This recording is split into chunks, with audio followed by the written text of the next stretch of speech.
बिस्मिल्लाहिर्रहमानिर्रहीम। मैं हूँ कुद्सिया मुनव्वर और कुद्सिया विद नॉलेज की जानिब से आप सबको अस्सलाम वालेकुम व रहमतुल्लाहि बरकातुहू। आज का मौज़ू गुफ्तगू खाना काबा की तामीर। लेकिन इससे पहले कि मैं इस बात का आगाज़ करूँ, आप सबसे इल्तिमास है कि आप मेरे चैनल को लाइक करें, शेयर करें, कमेंट्स करें और सब्सक्राइब करना ना भूलिएगा। बेल आइकन के बटन को ज़रूर दबाइएगा ताकि आने वाली नई वीडियो आप तक सबसे पहले पहुँचे। हज़रत इब्राहीम अलैहिस्सलाम जब बीबी हाजरा और हज़रत इस्माइल को अरब के रेगिस्तान में तन्हा छोड़ गए तो बीबी हाजर ने पानी तलाश किया और इनकी इस तलाश को देखते हुए मेरे रब ने ज़मज़म को जारी किया। चुनांचे बीबी हाजर ने ज़मज़म के ही मुकाम पर क़याम किया और कुछ अरसे के बाद कबीला जरहम के कुछ लोगों का वहाँ से गुज़र हुआ और जब उन्होंने वहाँ पानी देखा तो उन्होंने बीबी हाजर की इजाज़त से वहीं क़याम किया। इस तरह अरब के इस रेगिस्तान में आबादी कायम होने लगी। इस सिलसिले में हज़रत अब्दुल्ला बिन अब्बास की रवायत है कि आप सल्लल्लाहु अलैहि वसल्लम ने फरमाया कि हज़रत हाजरा इस बात को पसंद करती थी कि मक्के में कोई आबाद हो, चुनांचे इन्होंने पा लिया।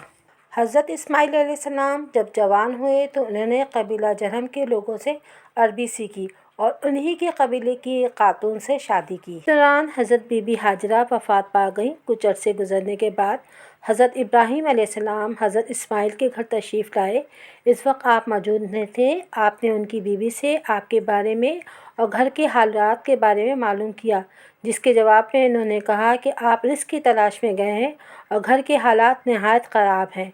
आपने इनकी बात सुनने के बाद उनसे कहा कि जब आप तशरीफ़ लाएँ तो उनको मेरा सलाम कहना और कहना कि घर की चौखट तब्दील कर लें। हज़रत इस्माइल अलैहिस्सलाम वापस आए और इनको इस बात का पता चला कि हज़रत इब्राहीम अलैहिस्सलाम ने घर की चौखट तब्दील करने को कहा है, तो आपने अपनी बीवी को बताया कि इन्होंने आपको तलाक़ देने को कहा है।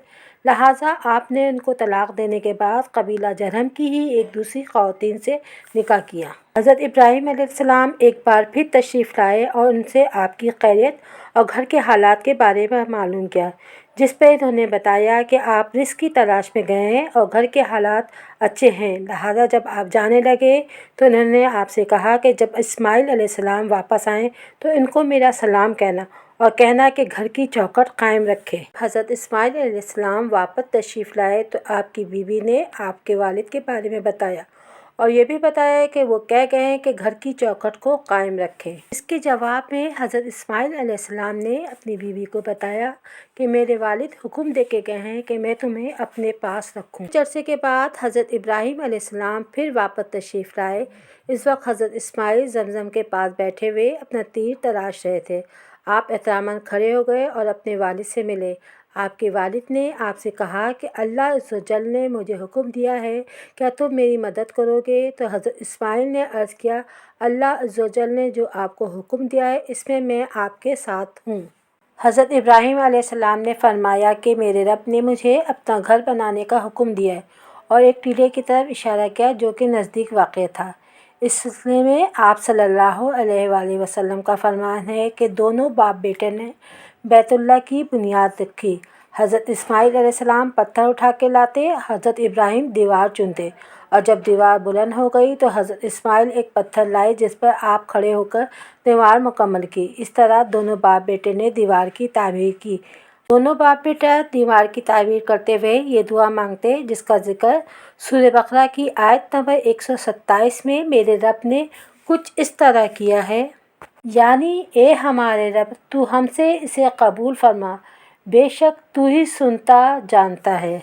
अरसे के बाद हज़रत इब्राहीम अलैहिस्सलाम को एक ख्वाब नज़र आया और नबी का ख्वाब दर हकीकत वही होता है। ये ख्वाब आपके लिए एक बहुत बड़ी आजमाइश थी। अपने इस बेटे को कुर्बान करने का हुक्म आया था जो उनको बुढ़ापे में मिला था, जिसको पहले ही अल्लाह अज़्ज़ वजल के हुक्म पे शेरख्वारी के ज़माने में ही अपने से दूर करके अरब के रेगिस्तान में छोड़ दिया था।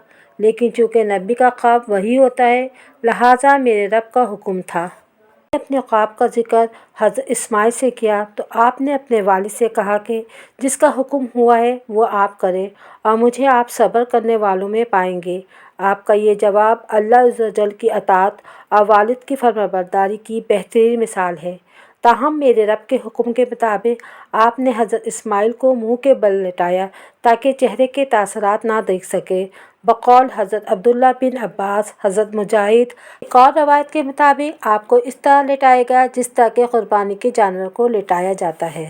آپ کی پیشانی زمین پر لگی ہوئی تھی۔ حضرت ابراہیم نے بسم اللہ پڑھ کر تکبیر پڑھی اور حضرت اسماعیل نے کلمہ شہادت کا ورد کیا اور موت کی تیاری کر لی، لیکن میرے رب نے ان کی اس قربانی کو قبول کرتے ہوئے آپ کی جگہ ایک مینڈھا کی قربانی دی، کہ جمہور علماء کے قول کے مطابق سفید رنگ، خوبصورت آنکھوں اور سینگوں والا مینڈھا تھا۔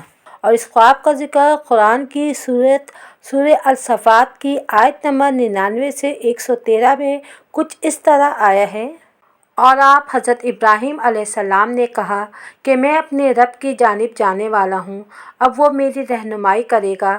اے میرے رب، مجھے نیک اولاد عطا فرما۔ بس ہم نے خوشخبری سنائی، ہم نیکیوں کا ایسے ہی صلہ دیتے ہیں۔ بے شک یہ کھلی آزمائش تھی اور ہم نے ایک بڑا ذبیحہ اس کے فدیے میں دے کر حضرت اسماعیل کو بچا لیا، اور ہم نے اس کے ذکر کو چھوڑ رکھا۔ آنے والوں کے لیے سلام ہو ابراہیم پر، ہم نیکیوں کا ایسا ہی صلہ دیتے ہیں۔ بے شک وہ ہمارے بہترین مومن بندوں میں سے ہیں۔